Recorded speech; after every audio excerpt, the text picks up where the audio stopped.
মাটি দিয়ে আমি তো অনেক জিনিসই তৈরি করি, তাই আজ ভাবলাম মাটি দিয়ে কোনো একটা খাবার তৈরি করব। আর খাবার বলতে আমাদের সবার মাথায় আসে ফার্স্টেই ফাস্ট ফুড।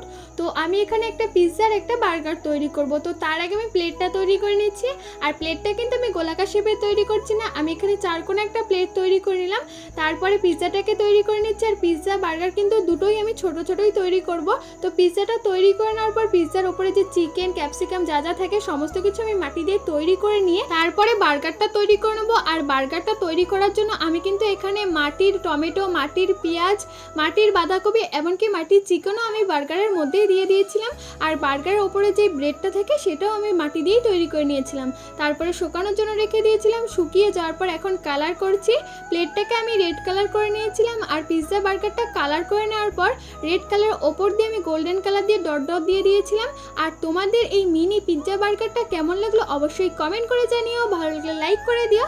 আবার দেখাবে নতুন ভিডিওতে। টাটা।